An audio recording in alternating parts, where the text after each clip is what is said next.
I think health's absolutely fundamental to social renewal because if, as many people say, if you don't have your health, you can't participate in society, you can't participate in education, you can't participate in the workforce.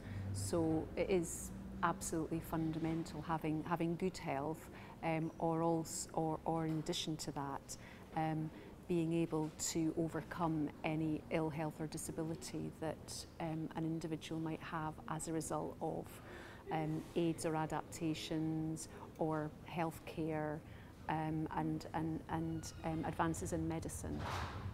Well, there's a considerable problem with health inequalities, both the persistence of health inequalities and the widening of health inequalities.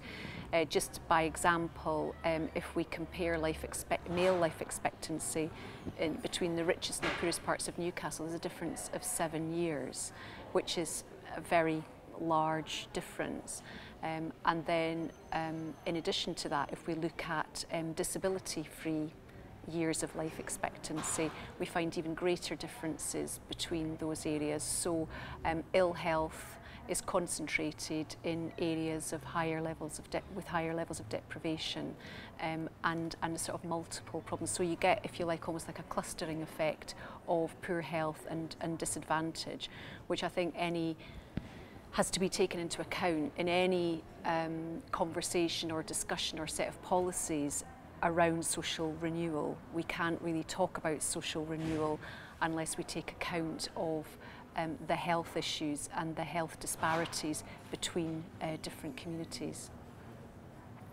One study that we're involved with at the minute is called the Do Well study, and it's working with older people and providing an intervention which is enabling older people to better access welfare benefits which take them above just above the poverty line. There's many older people throughout this region, throughout the country, that don't claim the welfare benefits that they're entitled to.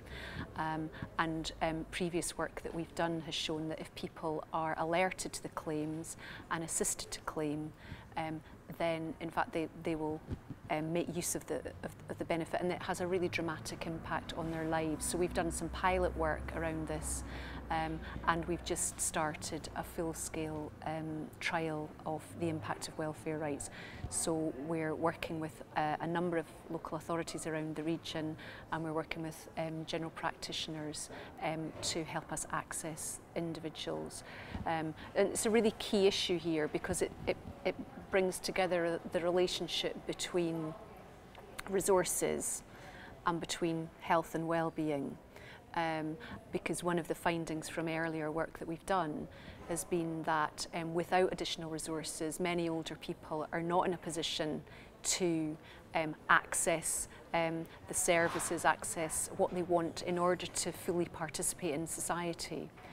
So for example, if people have very low incomes and are unable to access transport systems, they can't actually go out and participate fully in society. So that's a really interesting project that we're doing that actually, I think, illustrates the relationship between health and wider social issues, because most of the developments in healthcare over the last 100 and so years have actually been through developments in, if you like, kind of social aspects of health rather than specifically about the development of new drugs.